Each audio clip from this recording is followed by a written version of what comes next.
table talk.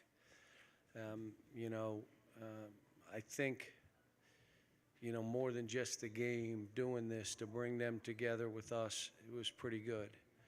I was asking, Z was supposed to warm up with us, and he practiced with us yesterday. He had a great shoot around today. He ate. This kid's got like buzzard luck. He got food poisoning. So where is he? They said he got sick, and the doctor told him to go back to the lodge. So, but he's doing better.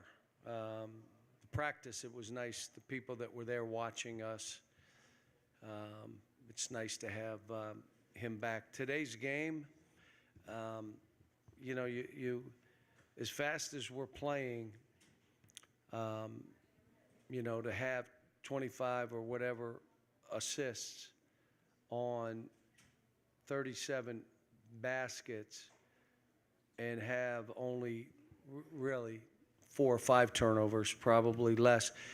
You know, that means that guys can handle it, guys can pass it, they can catch it. We got a bunch of pretty good basketball players.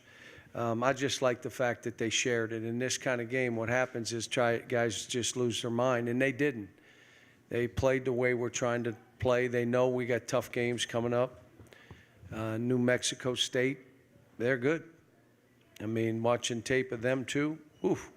I mean, they took some of their kids from Sam Houston, and they make shots, so it's going to be a hard one there for us. But this was a good tune-up. They're off tomorrow. We practice Saturday. We do something on Sunday and get ready to play Monday.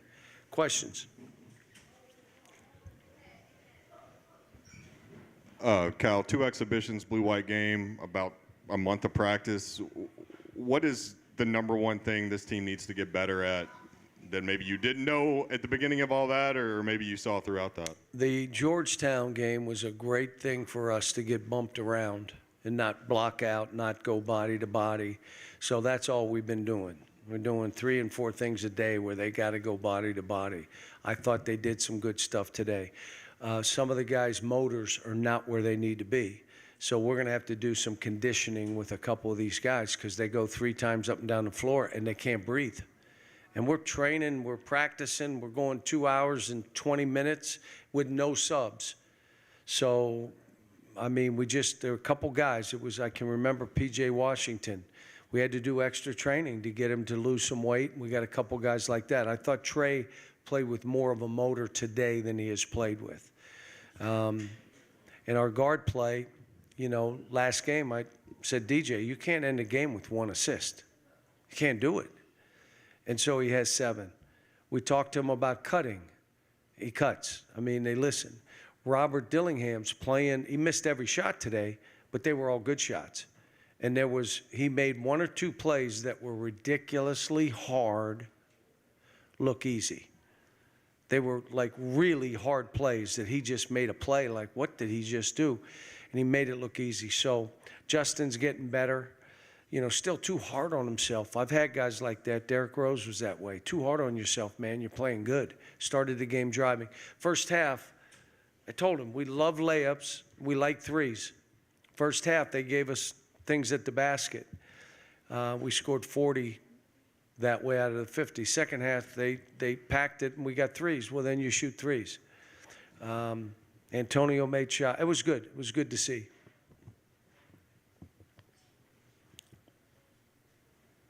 You guys are obviously bigger, stronger, faster, and quicker. I consider that to be an embarrassment of riches. How much can you appreciate having that kind of advantage?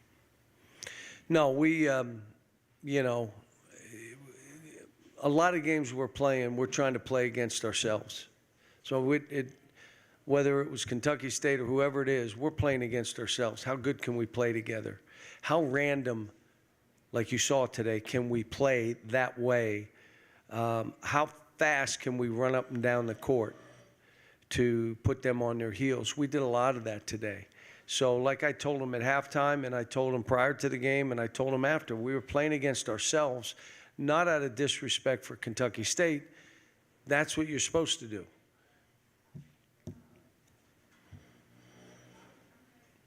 I can imagine being forced to play small ball can be really tough at times, but what pleased you the most about your rotation tonight?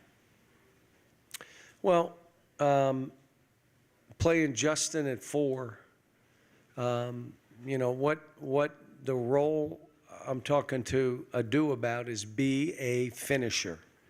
When that ball comes to you, whether it's a jump shot or a drive for a basket, I don't need you to be a play starter. So now, if you have it and you throw it, run into something where you end up being free for the play. That's what he did today. I mean, I like it again where you have, you know, like six guys taking 9 or more shots. I mean, they're sharing. It's, you know, you're talking about every one of these kids were the guy, and they're sharing. So Adu being that finisher for us, he's good, and he made free throws. They missed some, but he shot 70% from the line. Get fouled, get to the line. He's strong. He's you know, he literally could be one of the best finishers in the country. Coach, what do you like best about having DJ as starting at point? I know it's positionless in a lot of ways, but what do you like best about him there as opposed to being off the ball? Well, here's how he's off the ball. Hit somebody and cut like crazy, and the ball finds you. It just does. I don't know, you know, that's like a karma of basketball. But he talks like he is a senior. And I coached his dad. His dad did not talk. Like, he just played and scored and, you know, but he wasn't a talker. This guy runs us. He's looking at players. He's moving them around. I also like Rob off the ball, because when they're not 10 eyes looking at him, there's 4 eyes or 6, he's getting something. He'll get a basket. So those two, and I told Robert today, you know, should he be starting? Yeah, it could be. You know, Shea should have started. Devin should have started. I can go right down the line of guys, Emmanuel quickly, and, you know, when they had to work their way in. And I just told him, everybody that watches you play right now loves how you're playing, because he's not messing with the ball. He's just getting baskets, getting to the – again, how many assists did he have today? 6. 6 assists, no turns. And he missed every shot. Still played good. Thought we took too many chances defensively trying to steal some. And I think most of those were in the second half, but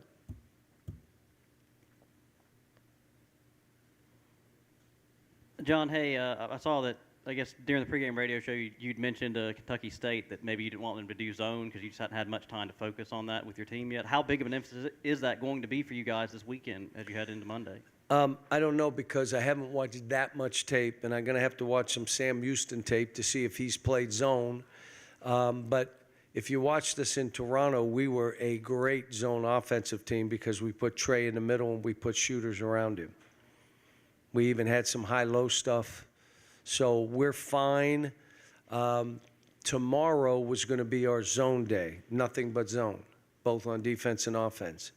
And they reminded me they have an off day tomorrow. So it's going to have to be at some point on Saturday. But Sunday's got to be a normal day before the game practice. You can't go 2-3 hours. We're going to have a hard game. John, you talk about DJ trying to get him to cut more. Justin Edwards said at Media Day that you're on him to cut more as well. Young guys like that, do they not know that? Did they not have to do that in high school? And how much technique is there into cutting? What I would tell you is that every one of these kids always had the ball. So by always having the ball, they don't cut. In other words, they make a play and then they throw it to you and see what you're going to do. And that's something that it's a habit that they do. Let me tell you what happened to start the game. I've been on Justin about offensive rebounding. I don't care where you are on the floor, go rebound because of what you can do. And the second thing is straight line drives, get to the rim. So to start the game, he was 5 for 5 driving the ball.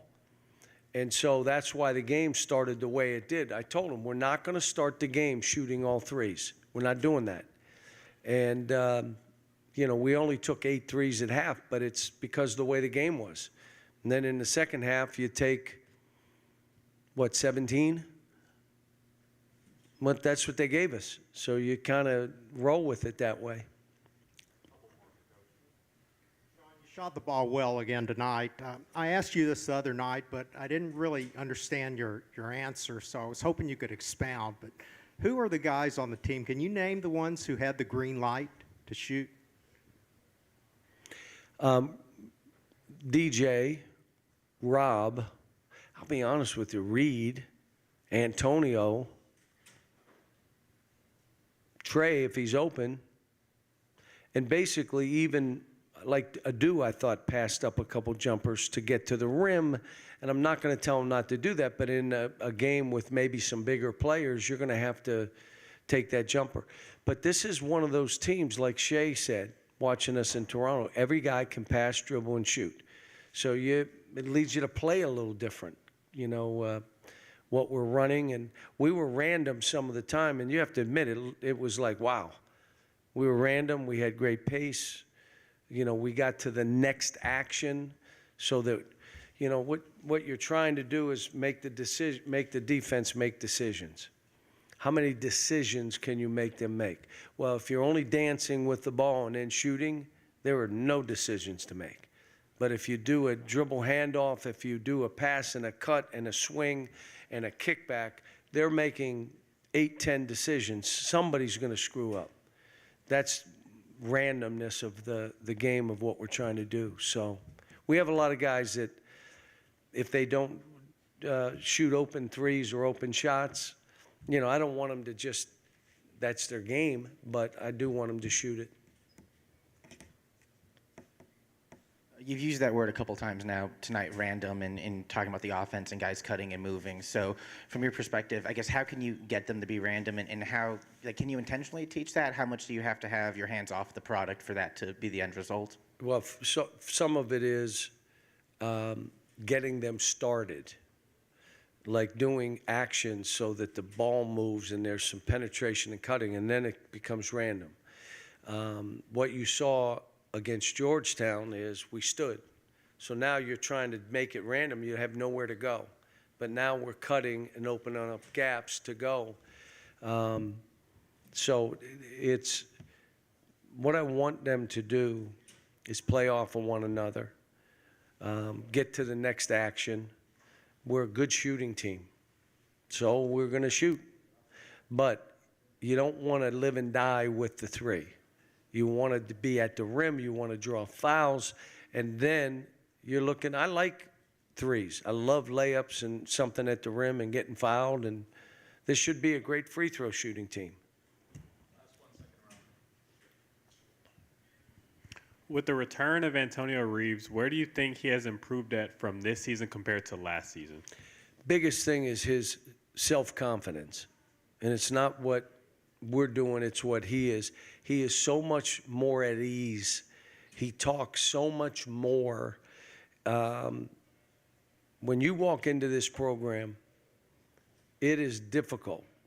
And there's a ton of anxiety. Am I good enough? What's going on? Every team you play, like even Kentucky State made shots to start this game, like everybody does against us. And so that was hard. Finding his way within that team was hard. But by the end of the year, he was really an effective player. Now he's more physical. Now he'll mix it up. Now he talks more on defense. And offensively, he's figured out, how do I get to the rim some?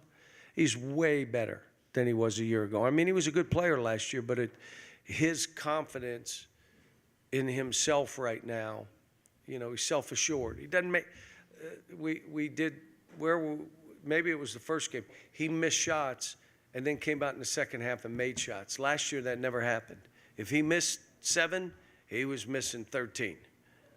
Now he'll miss shots and come back and have enough confidence that it's not fazing me. I'm going to make this next one. I'm going to make the next one. And that's how he's played. All right, thanks, guys.